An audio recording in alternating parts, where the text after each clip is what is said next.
नमस्कार दोस्तों। तो आज मैं फिर से आपके लिए लाया हूँ देश और दुनिया की बहुत ही जबरदस्त और कंसर्निंग न्यूज़ जो बहुत सारे सोर्सेज से इकट्ठी की हुई है। ये रहे स्लाइड 1 पे लिस्ट ऑफ टॉपिक्स जो आज हम डिस्कस करने जा रहे हैं। हर टॉपिक को अलग से डिस्कस किया है, तो बने रहिए हमारे साथ अंत तक। और एक बात, अच्छे एक्सपीरियंस और कम टाइम में देखने के लिए स्पीड को 1.5x में करके देखना। तो चलो शुरू करते हैं। और हाँ, चैनल को सब्सक्राइब करना बिल्कुल मत भूलना। इस बात को समझने के लिए ये तुलना एकदम सटीक है कि ये तो ऐसा हो गया जैसे कांग्रेस और बीजेपी में सीट शेयरिंग हो जाए। अब आप सोच सकते हैं कि ये सुनने में जितना नामुमकिन लगता है, भारत का तालिबान से बात करना भी उतना ही बड़ा, उतना ही चौंकाने वाला कदम है। तो सवाल यही उठता है कि आखिर ऐसी क्या मजबूरी आ पड़ी? तो आखिर ऐसा क्या बदल गया? सालों तक नो टॉक्स की पॉलिसी रखने के बाद भारत अचानक से तालिबान के साथ एंगेज क्यों कर रहा है? देखिए, इसका जवाब अगर एक शब्द में दिया जाए तो वो है मजबूरी। जी हाँ, ये कोई पसंद का सौदा नहीं है, बल्कि एक कह सकते हैं एक सामरिक मजबूरी है। अगर भारत अफगानिस्तान को पूरी तरह से नजरअंदाज कर देता तो वहां एक स्ट्रेटेजिक वैक्यूम, मतलब एक खालीपन पैदा हो जाता। और उस खाली जगह को भरने के लिए कौन पहले से तैयार बैठा है? हमारे दो पड़ोसी, चीन और पाकिस्तान। भारत ये जोखिम बिल्कुल नहीं उठा सकता। अच्छा, तो सवाल ये है कि भारत बिना तालिबान को पूरी तरह मान्यता दिए उनसे बात कैसे कर रहा है? इसका राज डिप्लोमेसी की खास भाषा में छुपा है।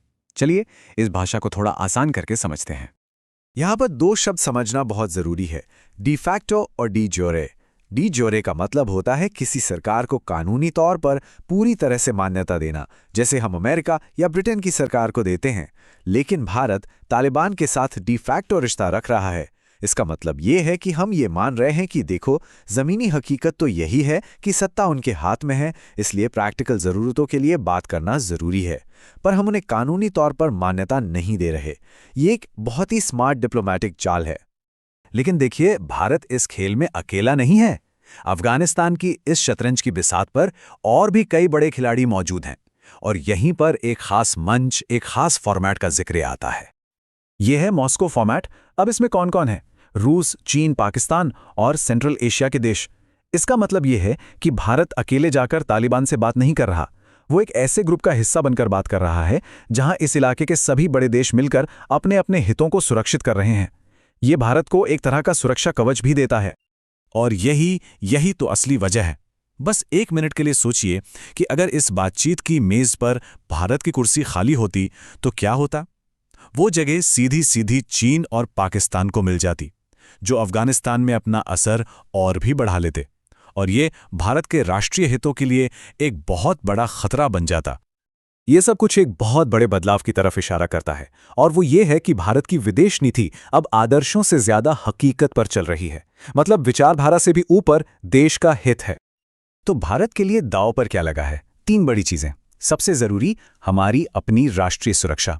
हमें यह पक्का करना है कि अफगानिस्तान की जमीन का इस्तेमाल भारत के खिलाफ आतंकी हमलों के लिए ना हो।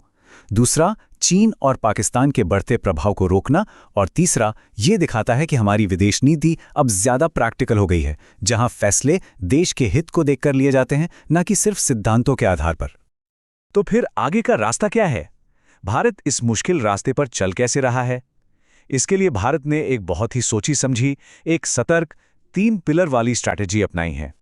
तो भारत की इस रणनीति के 3 स्तंभ हैं। पहला और सबसे अहम, आतंकवाद पर रेड लाइन, मतलब इस मुद्दे पर कोई समझौता नहीं होगा। दूसरा, नपा तुला जुड़ाव, जिसे हम कैलिब्रेटेड एंगेजमेंट भी कहते हैं, मतलब हम धीरे धीरे एक एक कदम करके आगे बढ़ेंगे, पूरी मान्यता देने की कोई जल्दी नहीं है। और तीसरा, जो बहुत जरूरी है, इंसानियत। हम अफगान लोगों की मदद करना जारी रखेंगे, क्योंकि हमारा रिश्ता किसी सरकार से नहीं बल्कि वहां के लोगों से है। और आखिर में ये एक लाइन भारत के इस पूरे यू टर्न का सार बता देती है कि विदेश नीति में दोस्ती या दुश्मनी हमेशा के लिए नहीं होती। जो हमेशा के लिए होता है वो है देश का हित। भारत का तालिबान के साथ जुड़ना इसी यथार्थवादी सोच का आज के दौर का सबसे बड़ा सबूत है। ये सशस्त्र आंदोलन एक बंद गली में पहुंच गया है। ये इस पूरी कहानी का सार है। एक ऐसा आंदोलन जो कभी भारत की सबसे बड़ी आंतरिक सुरक्षा चुनौती माना जाता था, वो आज एक डेड एंड पर खड़ा है। पर सवाल ये है कि आखिर ऐसा हुआ कैसे? देखिए, कोई भी मूवमेंट चलता है अपने लीडर्स के दम पर, और माओवादियों की तो जैसे रीढ़ की हड्डी ही टूट गई है। उनका जो टॉप लीडरशिप स्ट्रक्चर था वो लगभग खत्म हो चुका है। खबरें तो यहां तक हैं कि उनके जो जनरल सेक्रेटरी थे बसवराजू, वो भी मारे जा चुके हैं। अब जब टॉप कमांड ही नहीं रहा तो पूरा ढांचा बिखरना तो तय था। और इसका सीधा नतीजा ये हुआ है कि जमीन पर लड़ने वाले कैडरों की संख्या अब 3000 से भी कम हो गई है। ये आंकड़ा हमें साफ साफ बताता है कि जब लीडरशिप खत्म होती है तो पूरा का पूरा आंदोलन कैसे ढह जाता है।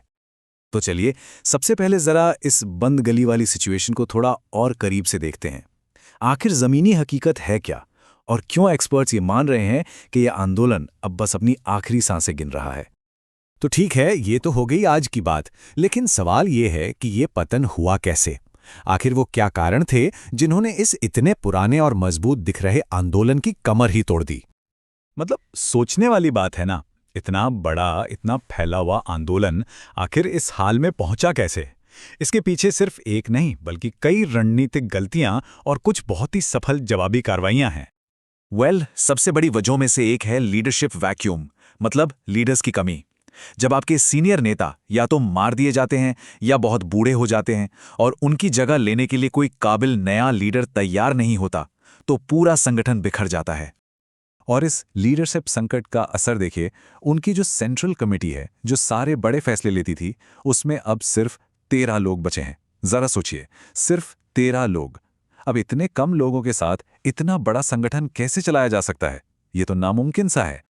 माओवादियों का एक बहुत बड़ा सपना था लिबरेटेड जोन बनाना, मतलब ऐसे इलाके जहां सरकार का कोई कंट्रोल ना हो, जहां सिर्फ उनका राज चले। लेकिन ये उनका सबसे बड़ा स्ट्रैटेजिक गोल था जो वो कभी हासिल नहीं कर पाए, और इस नाकामी ने उनके पूरे आंदोलन के वादे को ही खोखला साबित कर दिया।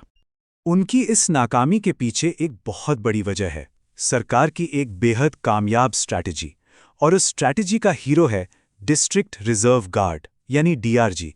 ये कोई आर्म फोर्स नहीं है, ये बहुत ही खास है। तो डीआरजी इतना असरदार क्यों है?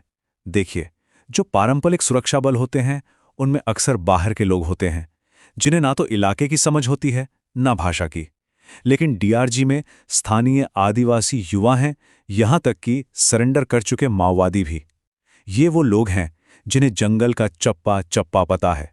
ये सिर्फ नौकरी के लिए नहीं लड़ रहे, ये अपने घर, अपने समुदाय के लिए लड़ रहे हैं। और यही लोकल नॉलेज एक गेम चेंजर साबित हुई है। लेकिन एक मिनट, ये समझना भी जरूरी है कि यह आंदोलन शुरू ही क्यों हुआ था। लोगों ने इन्हें शुरू में सपोर्ट क्यों किया? इसकी जड़ें विकास की कमी और सलवा जुडूम जैसे अभियानों में थी, जहां सरकार की तरफ से ही भयानक अत्याचार हुए। इन वजहों ने लोगों में गुस्सा भरा, जिसका फायदा माओवादियों ने उठाया। तो ठीक है, आंदोलन तो खत्म हो रहा है, पर अब आगे क्या? यहां से एक परमानेंट पीस, एक स्थायी शांति का रास्ता कैसे बनेगा? चलिए अब जरा समाधान पर नजर डालते हैं। इसके लिए एक 3 सूत्रीय रास्ता सुझाया गया है। पहला, सुरक्षा बलों का दबाव बनाए रखना होगा ताकि ये फिर से सिर न उठा सकें।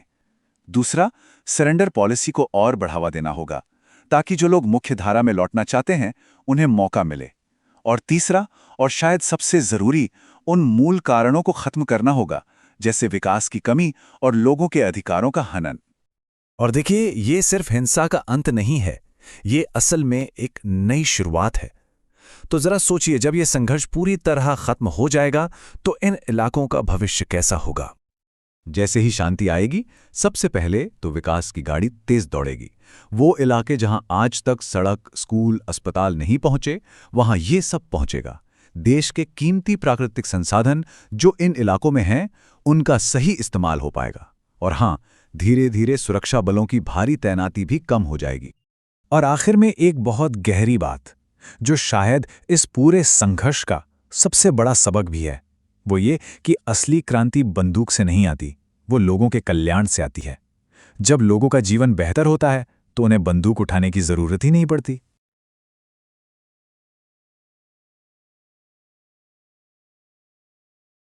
चलिए इस पहेली को सुलझाते हैं और देखते हैं कि इंडियन इकोनॉमी के लिए इन मिले जुले संकेतों का असली मतलब क्या निकलता है। ये है वो नंबर जिसकी हर तरफ चर्चा है, 6.5%। और ये कोई मामूली बात नहीं है। वर्ल्ड बैंक का मानना है कि फाइनेंशियल ईयर 2026 में भारत की इकोनॉमी इस जबरदस्त रेट से आगे बढ़ेगी, जो अपने आप में एक बहुत ही पॉजिटिव साइन है। और ये देखिए, ये कोई छोटी मोटी बढ़त नहीं है। पहले अनुमान 6.3% का था, जिसे अब बढ़ाकर 6.5% कर दिया गया है। इस उछाल से दुनिया की सबसे तेजी से बढ़ती बड़ी इकॉनमी के तौर पर भारत की जगह और भी ज्यादा पक्की हो जाती है। ये ग्लोबल स्टेज पर एक बड़ा स्टेटमेंट है। तो आखिर इस ग्रोथ के पीछे का इंजन क्या है? सच तो यह है कि ये सब कुछ हमारे घरेलू बाजार की वजह से हो रहा है। लोग पहले से ज्यादा खर्च कर रहे हैं, कंपनियां भी जमकर पैसा लगा रही हैं और जीएसटी जैसे बड़े रिफॉर्म्स ने इकोनॉमी को और बेहतर बना दिया है। ये एक मजबूत घरेलू बुनियाद की निशानी है। लेकिन यहीं पे कहानी में एक ट्विस्ट आता है। देखिए, FY26 तो शानदार लग रहा है ना? पर उसके ठीक अगले साल मतलब FY27 के लिए फोरकास्ट को घटा दिया गया है। ग्रोथ के 6.3% पर आने की बात हो रही है। सवाल यह है कि अचानक ऐसा क्या हो गया कि ब्रेक लगते दिख रहे हैं? इसकी वजह एक शब्द में छिपी है, टैरिफ, और वो भी अमेरिकी टैरिफ। अब ये टैरिफ होते क्या हैं? सीधे शब्दों में कहें तो ये अमेरिका में बाहर से आने वाले सामान पर लगने वाला एक टैक्स है। मतलब भारतीय सामानों के लिए अमेरिका में घुसने की एक एंट्री फीस, जिससे वो वहां और ज्यादा महंगे हो जाते हैं। और ये कोई छोटा मोटा खतरा नहीं है। जरा सोचिए, अगर अमेरिका ने 50% जैसा भारी भरकम टैरिफ लगा दिया तो भारत का करीब करीब 75% एक्सपोर्ट खतरे में आ जाएगा। इसका सीधा मतलब यह है कि हमारे 3/4 सामान अचानक इतने महंगे हो जाएंगे कि अमेरिकी मार्केट में टिक ही नहीं पाएंगे। ये सिर्फ एक मोमेंट्री प्रॉब्लम नहीं है। वर्ल्ड बैंक इसे भारत की पूरी इकोनॉमिक स्ट्रैटेजी के लिए सीधा खतरा मान रहा है। हमारी इकोनॉमी दशकों से एक्सपोर्ट पर बहुत ज्यादा निर्भर रही है और ये सीधा उसी नींव पर हमला करने जैसा है। तो सवाल ये है कि भारत इस मुश्किल से कैसे निपट सकता है? अच्छी बात यह है कि एक प्लान मौजूद है, एक 3 पॉइंट स्ट्रैटेजी जो न सिर्फ हमें बचाएगी बल्कि भविष्य के लिए एक नया रास्ता भी तैयार करेगी। आइए देखते हैं कि ये 3 कदम क्या हैं। ये सिर्फ बातें नहीं हैं बल्कि एक सॉलिड एक्शन प्लान है। पहला, हमें अपने घरेलू इंजन यानी कंजम्पशन और इन्वेस्टमेंट को फुल स्पीड पर दौड़ाते रहना है। दूसरा, डिप्लोमेसी के जरिए अमेरिका के साथ इन ट्रेड इश्यूज को फौरन सुलझाना होगा। और तीसरा, हमें सारे अंडे एक ही टोकरी में नहीं रखने हैं। मतलब यूरोप और यूके जैसे नए बाजारों के साथ फ्री ट्रेड एग्रीमेंट्स पर तेजी से काम करना होगा। तो कुल मिलाकर कहानी का सार बस इतना सा है कि अपनी गाड़ी तो रफ्तार पकड़ चुकी है, बढ़िया चल रही है, लेकिन ये भी ध्यान रखना होगा कि इसका ब्रेक किसी और के हाथ में है। और ये बात इसे एकदम सटीक तरीके से बयां करती है। ग्रोथ की स्पीड अच्छी है पर ब्रेक यूएस के हाथ में है। यही वो सवाल है जो आज सबसे ज्यादा मायने रखता है। सोचिए जरा, हर एक लड़ाई जीती जा रही है लेकिन फिर भी पूरा युद्ध हाथ से निकलता जा रहा है। ये कैसे मुमकिन है? यही वो पहेली है जो इस पूरे संघर्ष के दिल में बसी है और आज हम इसी गुत्थी को सुलझाएंगे। और इस पहेली का जवाब दरअसल 2 बहुत जरूरी शब्दों में छिपा है। एक है टैक्टिकल गेन यानी मैदान में मिलने वाली जीत, और दूसरा है स्ट्रेटेजिक फेलियर यानी बड़े लक्ष्य में नाकामी। इन दोनों के बीच का जो ये विरोधाभास है ना, बस इसी को समझ लिया तो समझिए पूरा मामला साफ हो जाएगा। तो चलिए, आगे बढ़ने से पहले इन 2 शब्दों टैक्टिक्स और स्ट्रैटेजी के बीच का जो फर्क है उसे जरा आसान भाषा में समझ लेते हैं, क्योंकि सारी कहानी की जड़ तो यही है। तो देखिए, टैक्टिकल गेन का सीधा सा मतलब है मैदान में छोटी छोटी लड़ाइयां जीतना। जैसे कि मान लीजिए हमास के किसी ठिकाने को तबाह कर दिया या कुछ लड़ाकों को मार गिराया। ये सब शॉर्ट टर्म जीते हैं। लेकिन दूसरी तरफ है स्ट्रैटेजिक फेलियर। इसका मतलब है कि आप बड़ा वाला मैच हार रहे हैं। जो आपका असल मकसद था, जैसे कि इलाके में हमेशा के लिए शांति और सुरक्षा लाना, वो हासिल ही नहीं हो पा रहा है। और जब ऐसा होता है ना, तो जन्म होता है एक स्ट्रेटेजिक लैबिरिंथ का, मतलब एक ऐसी रणनीतिक भूल भुलैया का। ये एक ऐसा खतरनाक जाल है जहां आप जितना ज्यादा फोर्स इस्तेमाल करते हैं, समस्याएं सुलझने के बजाय और ज्यादा उलझती चली जाती हैं। आपकी हर एक सैन्य जीत एक नई और भी बड़ी मुश्किल खड़ी कर देती है, और नतीजा, आप उसी भूल भुलैया में गोल गोल घूमते रह जाते हैं। बाहर निकलने का कोई रास्ता ही नहीं मिलता। तो अब सवाल ये है कि इस रणनीतिक भूल भुलैया का असर क्या हो रहा है? असल दुनिया में कूटनीति पर और अर्थव्यवस्था पर इसका क्या प्रभाव पड़ रहा है? कूटनीतिक मोर्चे पर तो असर बहुत ही गहरा है। देखिए, जो ऐतिहासिक अब्राहम अकॉर्ड्स थे, जिनके तहत अरब देशों और इजराइल के रिश्ते सुधर रहे थे, वो प्रक्रिया एकदम रुक सी गई है। इतना ही नहीं, इजराइल दुनिया भर में अकेला पड़ता जा रहा है और सबसे बड़ी विडंबना देखिए कि इस सबसे हमास को एक वैचारिक जीत मिल रही है। वो इसे अपनी जीत की तरह दिखा रहा है, जिससे उसे और नए लोग मिल रहे हैं। और यह असर सिर्फ कूटनीति तक ही सीमित नहीं है, इसका सीधा असर अर्थव्यवस्था पर भी पड़ रहा है। एक बहुत बड़ा महत्वाकांक्षी प्रोजेक्ट था India middle east Europe corridor यानी IMEC। भारत जैसे देशों के लिए ये एक गेम चेंजर हो सकता था, व्यापार का एक बिल्कुल नया रास्ता। लेकिन इस संघर्ष की वजह से वो पूरा का पूरा प्रोजेक्ट ही ठंडे बस्ते में चला गया है। ये दिखाता है कि कैसे एक लड़ाई पूरे रीजन की तरक्की पर ब्रेक लगा सकती है। तो ठीक है, समस्या तो समझ आ गई, पर सवाल यह है कि क्या इस भूल भुलैया से निकलने का कोई रास्ता है भी? क्या कोई समाधान है? चलिए देखते हैं कि इस विश्लेषण में आगे का क्या रास्ता सुझाया गया है। रास्ता बिल्कुल साफ है, लेकिन मुश्किल भी। ये विश्लेषण कहता है कि हल लड़ाई के मैदान में नहीं बल्कि बातचीत की मेज पर है।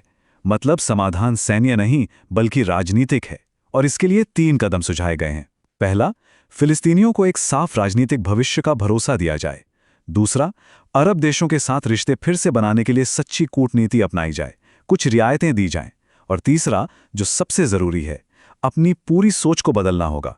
मिलिट्री फर्स्ट की जगह पॉलिटिक्स फर्स्ट का अप्रोच अपनाना होगा।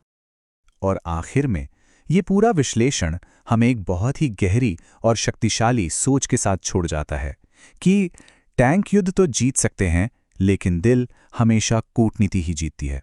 शायद यही एक लाइन इस पूरे संघर्ष का सबसे बड़ा सच है। तो चलिए सबसे पहले देखते हैं कि आखिर वो खबर है क्या जिसने सबको इतना चौंका दिया है। जरा सोचिए, 3 इडियट्स के असली फुनसुक वांगड़ू, जिन्होंने हमें सिखाया कि मुश्किलों से कैसे रचनात्मक तरीके से निपटा जाता है, क्या आज उन्हीं को देश की सुरक्षा के लिए खतरा माना जा रहा है? यही सवाल है जो आज लद्दाख से लेकर पूरे देश में गूंज रहा है। मतलब जो इंसान लद्दाख में शांतिपूर्ण विरोध का सबसे बड़ा चेहरा है, उसी पर नेशनल सिक्योरिटी एक्ट यानी NSA के तहत कार्रवाई की बात हो रही है। और कई लोगों का मानना है कि ये कार्रवाई सिर्फ सोनम वांगचुक पर नहीं है, बल्कि ये एक तरह से लोकतांत्रिक आवाज को दबाने की कोशिश है। तो अब सवाल आता है कि ये NSA आखिर है क्या? एक ऐसा कानून जिसका नाम सुनते ही अक्सर विवाद खड़ा हो जाता है। चलिए इसको थोड़ा आसान भाषा में समझते हैं। NSA मतलब नेशनल सिक्योरिटी एक्ट। ये 1980 का एक कानून है जो सरकार को एक कह सकते हैं कि एक असाधारण शक्ति देता है। ये किसी को अपराध करने के बाद नहीं, बल्कि इस शक पर कि कोई अपराध कर सकता है, हिरासत में लेने की इजाजत देता है, और वो भी बिना किसी मुकदमे के। हाँ, हमारे संविधान का आर्टिकल 22 इसकी इजाजत तो देता है। इसे प्रिवेंटिव डिटेंशन कहते हैं। लेकिन आलोचकों का यही तर्क है कि सोनम वांगचुक के मामले में इसका इस्तेमाल करना सत्ता का सीधा सीधा दुरुपयोग है। अब देखिए, इस पूरे मामले की जो कानूनी गुत्थी है ना, वो 2 शब्दों के फेर में छिपी हुई है, और वो शब्द हैं लॉ एंड ऑर्डर और पब्लिक ऑर्डर। चलिए देखते हैं कि सुप्रीम कोर्ट इन दोनों में क्या फर्क बताता है। तो सुप्रीम कोर्ट का कहना है कि हर गड़बड़ी या हर विरोध प्रदर्शन एक जैसा नहीं होता। एक होती है लॉ एंड ऑर्डर से जुड़ी समस्या, और दूसरी होती है पब्लिक ऑर्डर के लिए खतरा। और यकीन मानिए, इन दोनों में जमीन आसमान का फर्क है। देखिए, लॉ एंड ऑर्डर का मतलब है कोई छोटी मोटी लोकल गड़बड़ी जिससे कुछ ही लोग प्रभावित होते हैं। लेकिन पब्लिक ऑर्डर का मतलब है कोई बहुत ही गंभीर खतरा जिससे पूरे समाज की मतलब बड़े पैमाने पर शांति भंग हो जाए। और NSA जैसा सख्त कानून सिर्फ और सिर्फ पब्लिक ऑर्डर बिगड़ने की हालत में ही इस्तेमाल होना चाहिए। और बस यही इस पूरे मामले की जड़ है। जानकारों का कहना है कि सोनम वांगचुक का जो शांतिपूर्ण अनशन है, वो किसी भी तरह से पब्लिक ऑर्डर के लिए खतरा नहीं है। ज्यादा से ज्यादा ये लॉ एंड ऑर्डर का मामला हो सकता है। इसीलिए उन पर NSA लगाना कानून का सरासर गलत इस्तेमाल है। तो ठीक है, ये तो हुई कानूनी बात, लेकिन इस एक कार्यवाही का असर सिर्फ सोनम वांगचुक पर ही नहीं पड़ेगा। इसका असर पूरे देश और शायद दुनिया पर भी पड़ सकता है। इसके परिणाम काफी दूरगामी हो सकते हैं। देखिए, इसके 3 बड़े खतरे बताए जा रहे हैं। पहला, लद्दाख एक बहुत ही संवेदनशील बॉर्डर वाला इलाका है। वहां इस तरह की कार्रवाई से सरकार अपनी ही जनता का भरोसा खो सकती है, जो कि एक बहुत बड़ा स्ट्रेटेजिक झटका होगा। दूसरा, हो सकता है कि इस एक्शन से आंदोलन कमजोर होने की बजाय और मजबूत हो जाए और ज्यादा लोग वांगचुक के साथ आकर खड़े हो जाएं। और तीसरा, पूरी दुनिया में भारत की जो एक लोकतांत्रिक देश की छवि है उससे भी धक्का लग सकता है। तो अब सवाल ये उठता है कि इस डेडलॉक को, इस गतिरोध को तोड़ा कैसे जाए? क्या कोई ऐसा रास्ता है जिससे सरकार और प्रदर्शनकारियों दोनों की बात रह जाए? जो एक्सपर्ट्स हैं उनका मानना है कि इसका समाधान 3 स्टेप्स में हो सकता है। सबसे पहला कदम, एनएसए की कार्रवाई को तुरंत वापस लिया जाए ताकि माहौल थोड़ा शांत हो।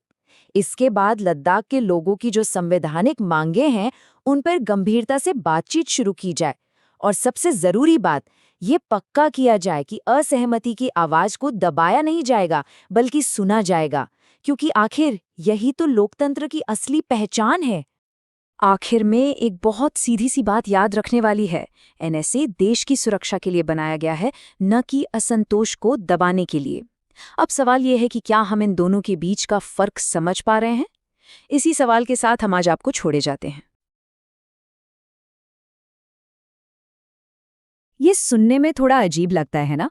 एक तरफ सरकार अर्थव्यवस्था में पैसा लगा रही है, लेकिन जिन कंपनियों से उम्मीद है कि वो विकास की अगली लहर लेकर आएंगी, वो बस साइड में खड़ी होकर देख रही हैं। ये सिर्फ कोई छोटी-मोटी सुस्ती नहीं है, ये एक ज्यादा गहरी समस्या की तरफ इशारा कर रहा है। देखिए, सरकार ने अपना काम कर दिया है, अर्थव्यवस्था के लिए एक मजबूत नींव तैयार कर दी है। अब जिम्मेदारी प्राइवेट सेक्टर की है कि वो इस विकास की मशाल को थामे और आगे लेकर जाए।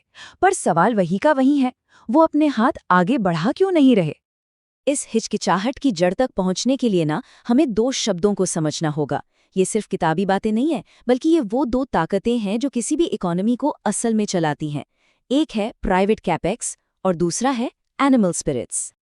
प्राइवेट कैपेक्स का सीधा सा मतलब है भविष्य के लिए किया गया निवेश।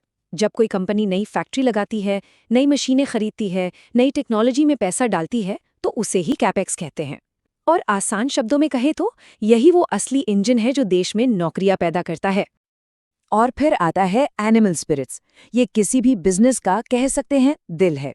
ये सिर्फ प्रॉफिट के कैलकुलेशन के बारे में नहीं है, ये भविष्य को लेकर वो भरोसा, वो जोश है जो किसी निवेशक को बड़ा जोखिम उठाने के लिए तैयार करता है। ये वो एक अदृश्य शक्ति है जो निवेश के पहिए को असल में घुमाती है।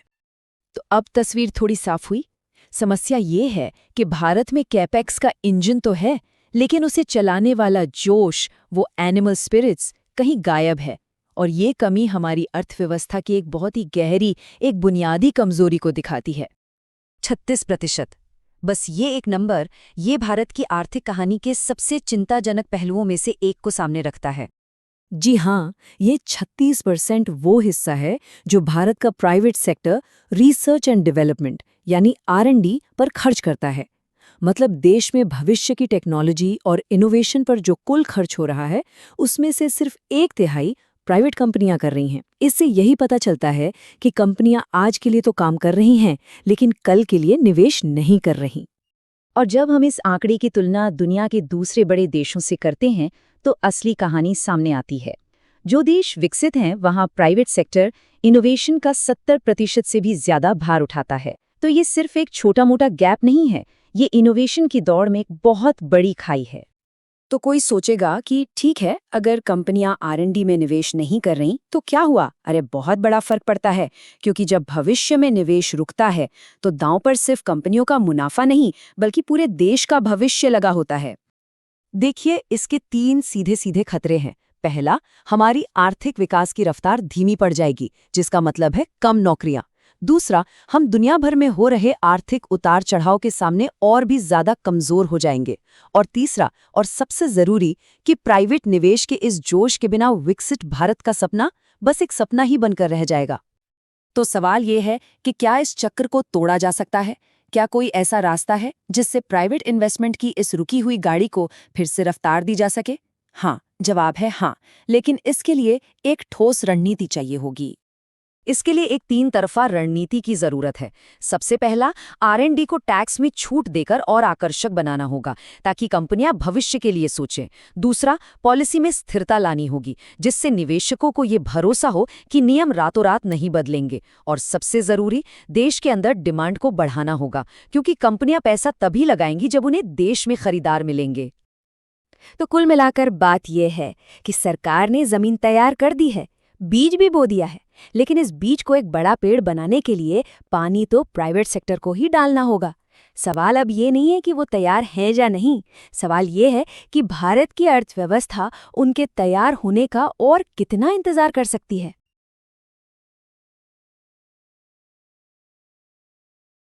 इसे समझने के लिए एक सवाल का जवाब दीजिए। क्या बिजली एक ठोस दीवार को बिना तोड़े उसके आर पार जा सकती है? सुनने में तो ये बिल्कुल नामुमकिन लगता है ना, पर क्वांटम की दुनिया में कुछ भी नामुमकिन नहीं होता। तो चलिए सबसे पहले बात करते हैं इस नोबेल पुरस्कार जीतने वाले जादू की। ये असल में इस बात का पक्का सबूत है कि क्वांटम फिजिक्स के जो अजीबोगरीब नियम हैं वो सिर्फ बहुत छोटे लेवल पर ही नहीं बल्कि बड़े पैमाने पर भी काम करते हैं। और इस कमाल की खोज के पीछे हैं ये 3 वैज्ञानिक, क्लार्क, डेवोरेट और मार्टिनेस। इन्होंने वो कर दिखाया जो पहले सोचा भी नहीं जा सकता था। मतलब इन्होंने साबित कर दिया कि क्वांटम मैकेनिक्स सिर्फ अदृश्य एटम्स के लिए नहीं है, बल्कि उन बड़े-बड़े सर्किट्स के लिए भी है जिन्हें हम अपनी आंखों से देख सकते हैं। तो अब समझते हैं क्वांटम टनलिंग को। आखिर ये भूत की तरह दीवार के आर पार जाने वाला आइडिया छोटी न दिखने वाली दुनिया से निकलकर हमारी बड़ी दुनिया तक कैसे काम करता है। आइए इसी को जानते हैं। देखिए, क्वांटम टनलिंग एक ऐसी घटना है जिसमें कोई पार्टिकल एक ऐसी दीवार या रुकावट को पार कर जाता है जिसे पार करने की ताकत उसके पास है ही नहीं। अगर इसे आसान शब्दों में कहें तो ये कुछ एक भूत के दीवार के आर पार चले जाने जैसा है। कई दशकों तक वैज्ञानिक यही मानते थे कि ये टनलिंग वाली चीज सिर्फ इलेक्ट्रॉन जैसे बेहद छोटे कणों के साथ ही होती है, पर इस नई खोज ने तो सब कुछ बदल दिया। इसने साबित किया कि यही घटना बड़े हमारी आंखों से दिखने वाले इलेक्ट्रॉनिक सर्किट में भी हो सकती है। ये एक तरह से किसी थ्योरी को सच में हकीकत बनाने जैसा है। तो सवाल ये है कि ये चमत्कार हुआ कैसे? मतलब वो क्या चीज थी जिसने इस नामुमकिन को मुमकिन बना दिया? इसका जवाब एक खास डिवाइस में छिपा है। और वो डिवाइस है जोसेफसन जंक्शन। ये सुपरकंडक्टर्स से बना एक खास इलेक्ट्रॉनिक सर्किट है। और सुपरकंडक्टर्स वो मटेरियल होते हैं जिनसे बिजली बिना किसी रुकावट के बहती है। आप इसे क्वांटम टेक्नोलॉजी की दुनिया का सबसे जरूरी हिस्सा समझ सकते हैं। मतलब ये वो ईंट है जिस पर क्वांटम कंप्यूटर जैसी बड़ी इमारतों की नींव रखी जाएगी। तो भविष्य का रास्ता बिल्कुल साफ है। सब कुछ जोसेफसन जंक्शन से शुरू होता है। इन जंक्शन से बनते हैं सुपरकंडक्टिंग सर्किट, और यही सर्किट हमें हमारे सबसे बड़े लक्ष्य यानी सुपर पावरफुल क्वांटम कंप्यूटर्स तक लेकर जाएंगे। तो समझिए, ये सिर्फ एक खोज नहीं है, ये एक पूरी क्वांटम क्रांति की शुरुआत है। एक ऐसी क्रांति जो आने वाले समय में हमारा भविष्य पूरी तरह से बदल सकती है। जरा सोचिए, इस एक खोज से क्या क्या हो सकता है। सुपर फास्ट क्वांटम कंप्यूटर बन सकते हैं, मेडिकल और साइंस के लिए इतने सेंसिटिव सेंसर बन सकते हैं जिनके बारे में आज हम सोच भी नहीं सकते। और सबसे बड़ी बात, ये वैज्ञानिकों को सिर्फ किसी समस्या का हल निकालने के लिए नहीं, बल्कि अपनी जिज्ञासा के पीछे जाने के लिए भी हिम्मत देगा, जिससे भविष्य में और भी बड़ी बड़ी खोजें होंगी। तो अब सवाल आता है भारत का। इस पूरी दुनिया में चल रही क्वांटम रेस में हम कहाँ खड़े हैं और हमारे नेशनल क्वांटम मिशन के लिए इस खोज के क्या मायने हैं? देखिए, अगर भारत को इस क्वांटम रेस में आगे निकलना है तो 3 कदम उठाने बहुत ही जरूरी हैं। पहला, हमें अपनी लैब्स को वर्ल्ड क्लास बनाना होगा। दूसरा, हमें फंडामेंटल रिसर्च में और ज्यादा पैसा लगाना होगा। और तीसरा, हमें एक ऐसा सिस्टम बनाना होगा जिससे रिसर्च लैब्स के आइडियाज स्टार्टअप्स के जरिए असली प्रोडक्ट्स में बदल सकें। और आखिर में ये याद रखना बहुत जरूरी है कि सच्चा विज्ञान किसी जवाब से नहीं बल्कि एक सवाल से शुरू होता है, और ये खोज इस बात का सबसे बड़ा सबूत है।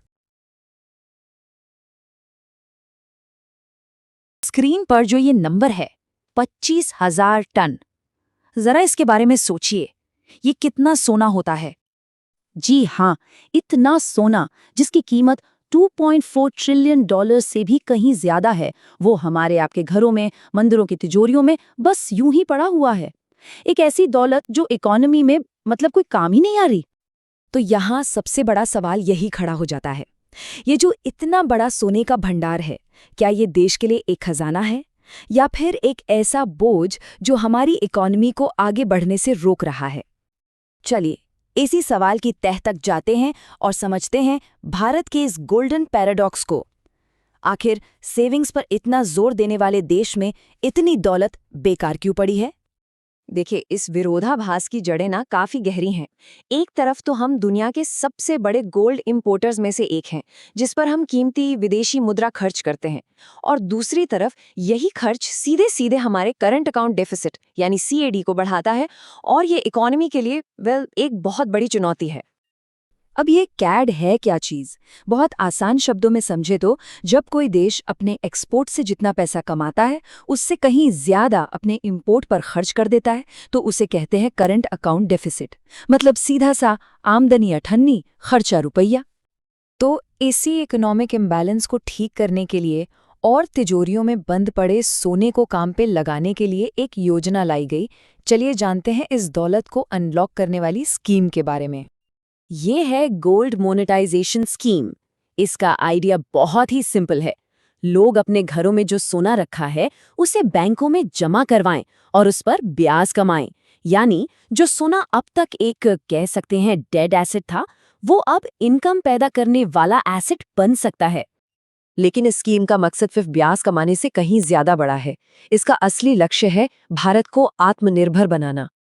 और ये आत्मनिर्भरता आएगी कैसे? सोचिए जरा, जब ये सारा सोना इकोनॉमी में घूमने लगेगा तो हमें बाहर से सोना इंपोर्ट करने की जरूरत कम हो जाएगी।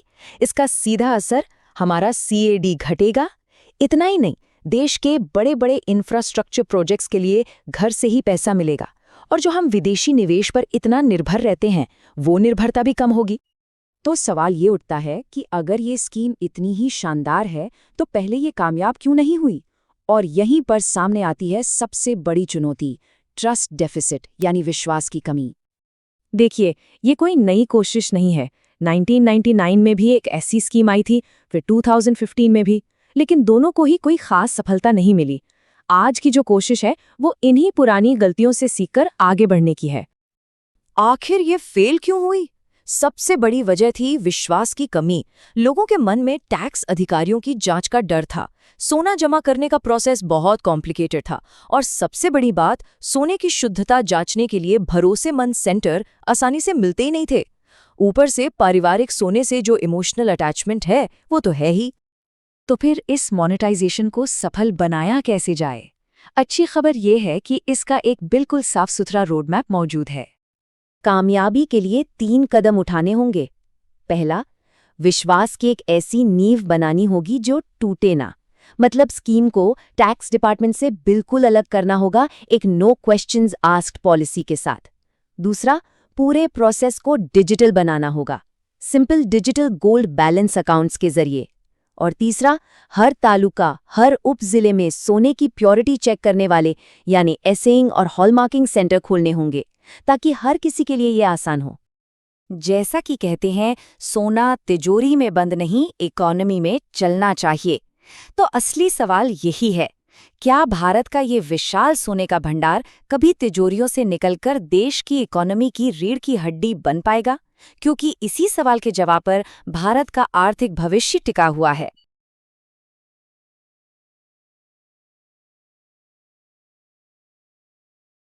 ये जो कहावत है ना, पैसे देकर दुश्मनी मोड़ लेना, ये उस गहरे कन्फ्यूजन को बिल्कुल सटीक तरीके से बताती है, जिसे हम आज समझने की कोशिश करेंगे। ये सिर्फ एक पॉलिसी की बात नहीं है, ये एक ऐसी स्ट्रैटेजी है जो खुद को ही चोट पहुंचा रही है, और इसका असर बहुत दूर तक जा रहा है। तो चलिए शुरू करते हैं। सबसे पहले ये देखते हैं कि जो अमेरिका इनोवेशन का मक्का माना जाता है, वो आखिर एक ऐसी पॉलिसी पर क्यों चल रहा है जो उसकी अपनी ही टेक बादशाहत के लिए खतरा बन गई है। ये कहानी सच कहूं तो काफी उलझी हुई है। ये सवाल अपने आप में ही काफी बड़ा है। मतलब एक देश जिसकी पूरी नींव ही बाहर से आई टैलेंट पर रखी गई हो, वो अचानक अपने दरवाजे बंद क्यों कर रहा है? क्यों वो दुनिया के सबसे होनहार लोगों को आने से रोक रहा है? चलिए इस पहेली को सुलझाने की कोशिश करते हैं। अब इस नंबर को देखिए, $1,00,000। जरा सोचिए, सिर्फ एक टॉप इंजीनियर या साइंटिस्ट को हायर करने के लिए इतनी बड़ी रकम। ये कोई वेलकम करने का तरीका तो बिल्कुल नहीं है। ये तो साफ साफ एक सिग्नल है कि भाई दूर रहो। और यही सिग्नल दुनिया के बेस्ट टैलेंट को कहीं और जाने पर मजबूर कर रहा है। और मजे की बात देखिए, यहीं पर ये पूरा मामला और भी ज्यादा कंफ्यूजिंग हो जाता है। एक तरफ अमेरिका में स्टेम जॉब्स 8.1% की रफ्तार से बढ़ रही हैं, मतलब उन्हें और ज़्यादा स्किल्ड लोगों की सख्त ज़रूरत है। और दूसरी तरफ वो उन्हीं लोगों के रास्ते में दीवारें खड़ी कर रहे हैं जिनके दम पर उनकी टेक इंडस्ट्री चलती है। ये तो बिल्कुल वही बात हो गई कि आप जिस डाल पर बैठे हैं उसी को काट रहे हैं। पता है, इस अजीब सी सिचुएशन के लिए एक खास टर्म भी है, पॉलिसी डिसोनेंस। इसका सीधा सा मतलब है कि जब आपकी नीतियां आपके लक्ष्यों के बिल्कुल खिलाफ काम करने लगें। मतलब आप कहें कुछ, करें कुछ और। ये बिल्कुल ऐसा है जैसे आप ऐलान करें कि आप मैराथन दौड़ने जा रहे हैं और फिर अपने ही जूतों के फीते आपस में बांध लें। कोई सेंस है इस बात का? ठीक है, तो अब तक हमने प्रॉब्लम को समझ लिया है। अब चलिए कुछ ज़रूरी टर्म्स को भी समझ लेते हैं ताकि हमें ये पूरी पिक्चर और साफ हो जाए कि आखिर ये सब हो क्यों रहा है। ये ऐसा है जैसे किसी कहानी को समझने के लिए पहले उसके किरदारों को जान लेना। ये चार्ट देखिए, ये अपने आप में पूरी कहानी कह देता है। अमेरिका के टॉप साइंस, टेक्नोलॉजी, इंजीनियरिंग और मैथ्स प्रोग्राम्स में करीब-करीब आधे स्टूडेंट्स विदेशी हैं। सोचिए, आधे! यही वो लोग हैं जो कल की टेक्नोलॉजी बना रहे हैं। तो इनको वापस भेजना तो ऐसा हुआ जैसे आपने अपनी इनोवेशन की मशीन का मेन स्विच ही ऑफ कर दिया। हम सबने ब्रेन ड्रेन के बारे में तो सुना ही है ना?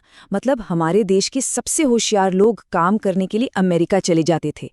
लेकिन अब कहानी पूरी तरह से पलट गई है। अब जो हो रहा है उसे कहते हैं रिवर्स ब्रेन ड्रेन। वही टैलेंटेड लोग अब वापस इंडिया आ रहे हैं और अपने साथ सिर्फ अपना हुनर ही नहीं बल्कि नए आइडियाज और एम्बिशंस भी ला रहे हैं। पर रुकिए, ये कहानी सिर्फ अमेरिका और इंडिया की नहीं है। ये जो हो रहा है ना, ये एक ग्लोबल टैलेंट शिफ्ट है, एक भूचाल जैसा। तो चलिए अब जरा ये भी देखते हैं कि इस भूचाल के झटके दुनिया के बाकी हिस्सों में कैसे महसूस किए जा रहे हैं। ये टेबल देखिए, इससे पूरी सिचुएशन एकदम क्रिस्टल क्लियर हो जाती है। अमेरिका जो टैलेंट खो रहा है वो सीधा सीधा भारत और साउथ कोरिया जैसे देशों का फायदा बन रहा है। ये देश तो बाहें फैलाकर इस टैलेंट का स्वागत कर रहे हैं। असल में ये ग्लोबल टैलेंट मार्केट का एक नया बैलेंस है जो हमारी आंखों के ठीक सामने बन रहा है। तो अब सवाल ये उठता है कि इस पूरी ग्लोबल उथल-पुथल में इंडिया के लिए क्या है? इंडिया के लिए ये एक बहुत बड़ी, एक गोल्डन अपॉर्चुनिटी है। ये सिर्फ रिएक्ट करने का टाइम नहीं है, बल्कि इस मौके का फायदा उठाकर फ्यूचर के लिए एक नया रास्ता बनाने का टाइम है। देखते हैं ये कैसे हो सकता है। तो इसके लिए इंडिया एक 3 पॉइंट स्ट्रैटेजी पर काम कर सकता है। पहला, डिप्लोमैटिक लेवल पर अमेरिका से बात की जाए इन अनफेयर वीजा पॉलिसीज के बारे में। दूसरा, वज्र जैसी स्कीम्स को और मजबूत किया जाए ताकि टैलेंट को वापस आने के लिए एक रास्ता मिले। और तीसरा, और शायद सबसे जरूरी, इंडिया में ही एक ऐसा जबरदस्त इकोसिस्टम बनाया जाए जहां ये ब्रिलियंट लोग आकर अपना बेस्ट काम कर सकें और आगे बढ़ सकें। और आखिर में ये सब कुछ हमें एक बहुत बड़ी सच्चाई की याद दिलाता है। आप वीजा लगाकर दरवाजे तो बंद कर सकते हैं, पर टैलेंट को ग्लोबल होने से नहीं रोक सकते। उसकी कोई सरहद नहीं होती। नीतियां आज हैं, कल बदल जाएंगी, लेकिन इंसानी टैलेंट और आइडियाज का जो फ्लो है वो हमेशा अपना रास्ता बना ही लेगा। तो अब बड़ा सवाल ये है कि कौन से देश इस फ्लो का सही इस्तेमाल करेंगे और आने वाले कल के लीडर बनेंगे।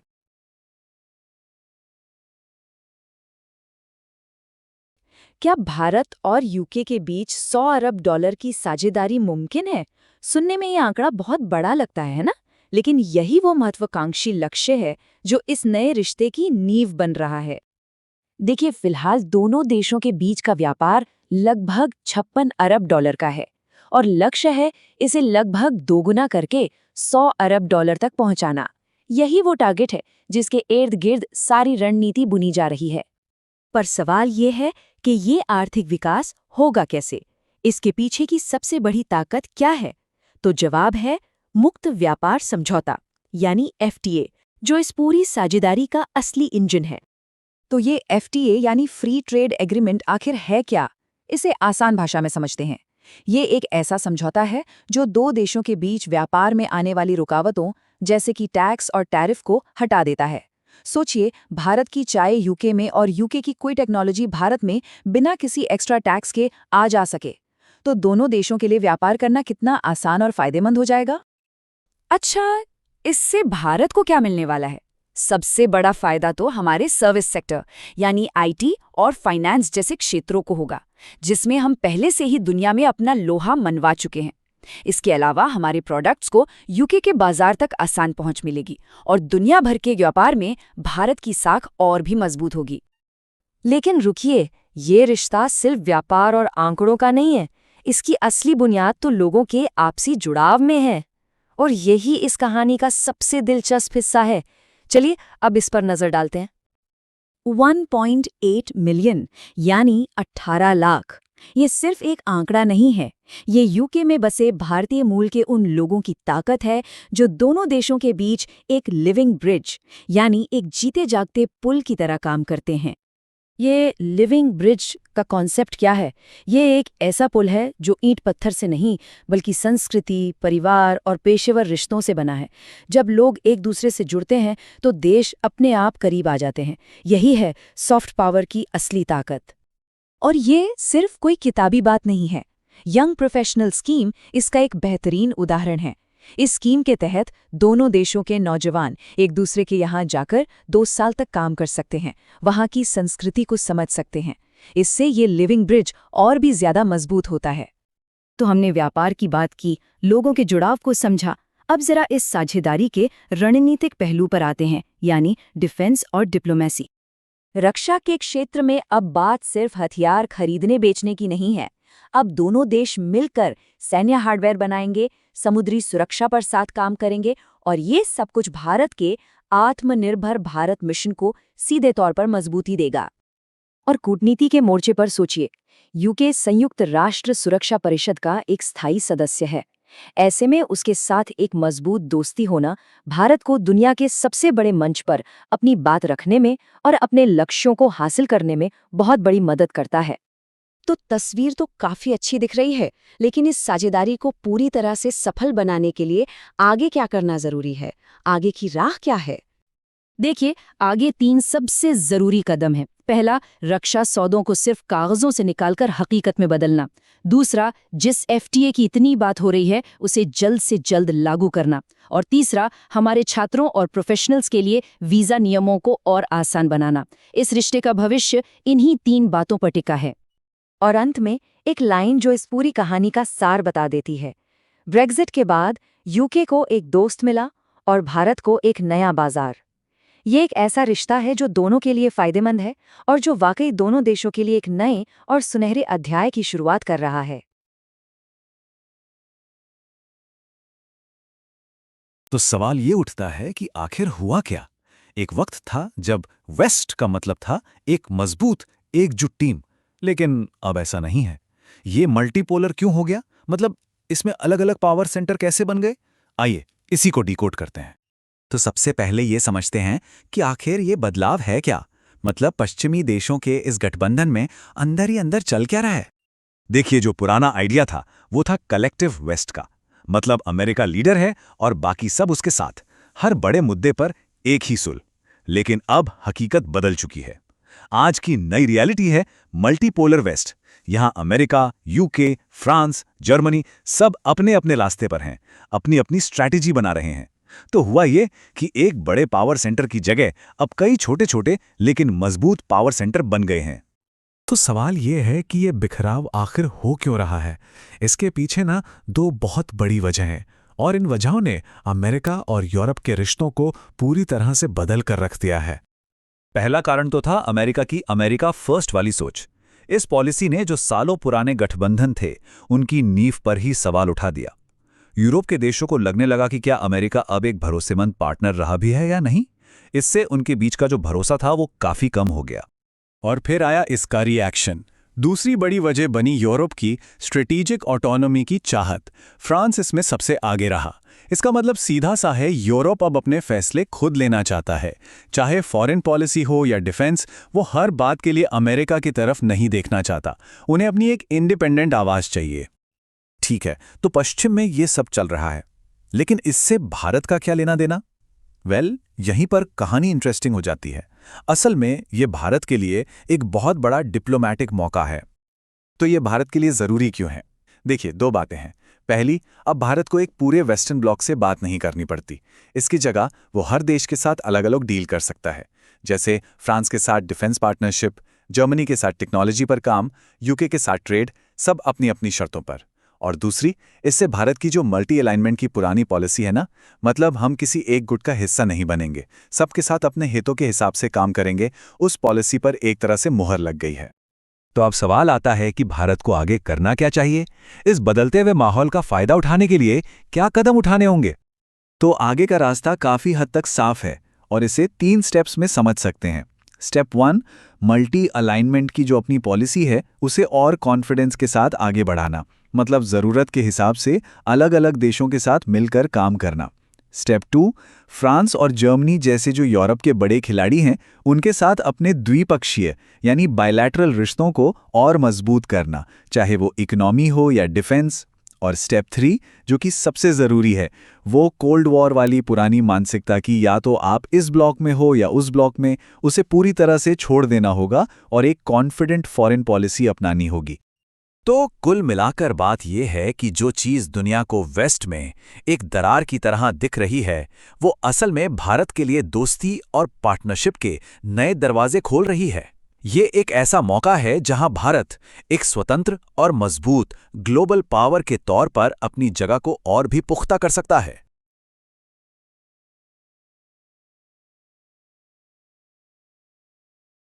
तो सवाल उठता है, आखिर क्यों एक वकील, मतलब एक ऐसा इंसान जिसका काम ही कानून की रक्षा करना है, वो देश के सबसे बड़े जज, चीफ जस्टिस ऑफ इंडिया पर हमला क्यों करेगा?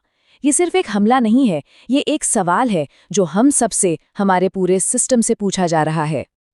देखिए, पहली नज़र में शायद लगे कि अरे कोई केस खारिज हो गया होगा, उसी का गुस्सा होगा, लेकिन नहीं, बात इतनी सीधी नहीं है।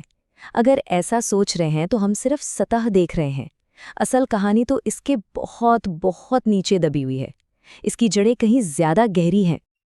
तो चलिए इन जड़ों तक पहुंचने की कोशिश करते हैं। इस पूरे मामले को समझने के लिए हमें सबसे पहले एक चीज को समझना होगा, पॉलिटिकल इंटॉलरेंस, यानी राजनीतिक असहिष्णुता। ये आखिर है क्या और ये काम कैसे करती है?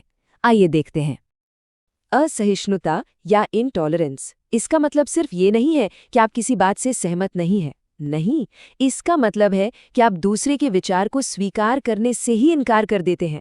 ये एक ऐसी सोच है जो कहती है सिर्फ मैं सही हूं और अगर तुम अलग हो तो तुम गलत हो।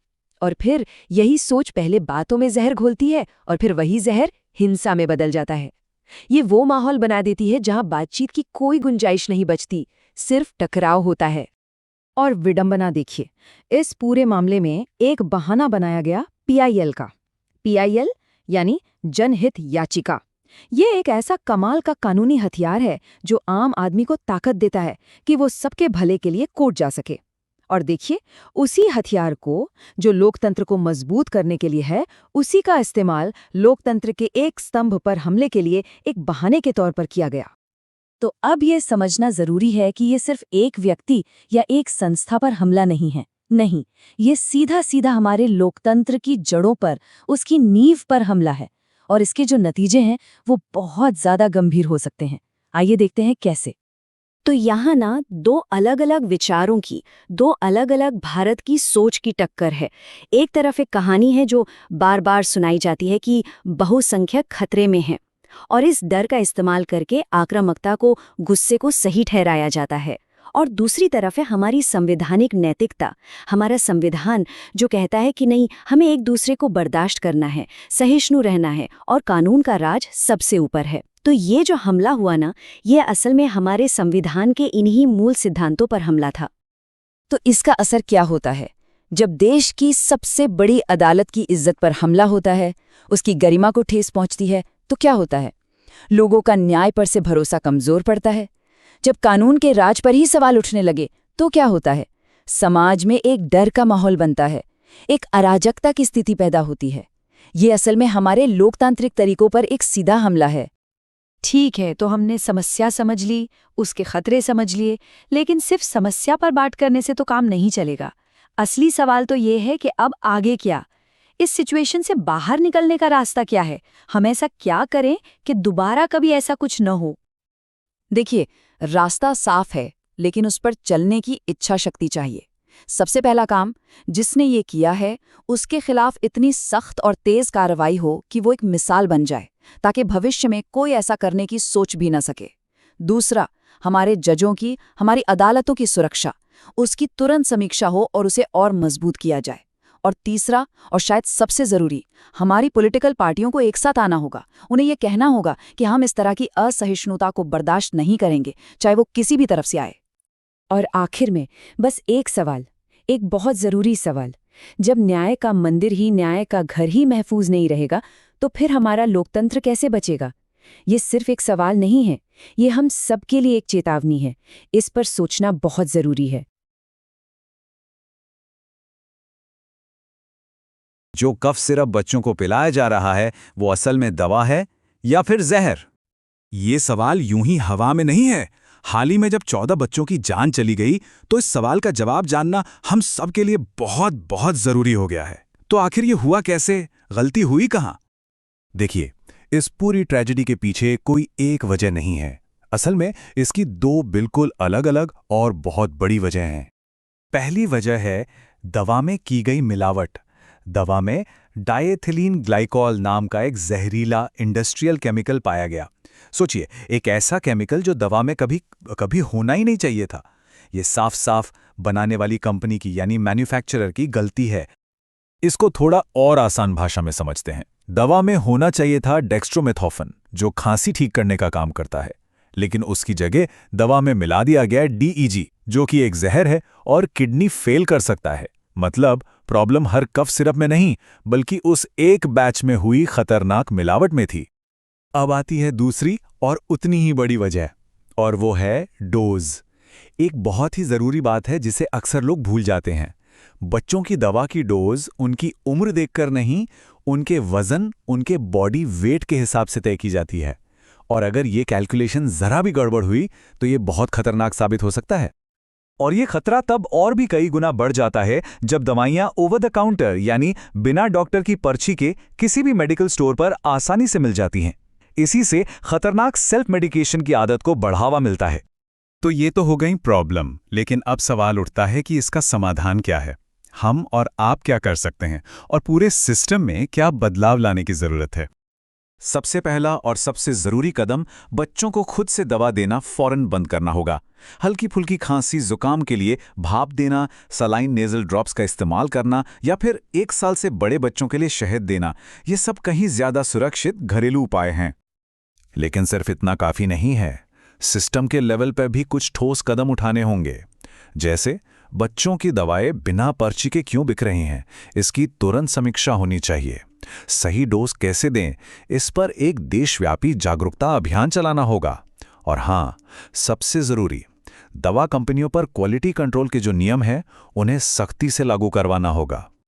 लेकिन इन सारी बातों में जो एक बात सबसे ज्यादा जरूरी है, जिसे कभी भी नहीं भूलना है, वो ये है कि बच्चों को कोई भी, मैं दोहरा रहा हूं, कोई भी दवा देने से पहले हमेशा डॉक्टर से पूछना ही पूछना है, बस। और आखिर में ये पूरा मामला एक बहुत बड़ा सवाल हमारे सामने छोड़ जाता है कि हमारी सेहत की जब बात आती है तो हमारी अपनी जिम्मेदारी कहाँ तक है, और दवा कंपनियों और सरकार की जवाबदेही कहाँ से शुरू होती है। ये सोचने वाली बात है।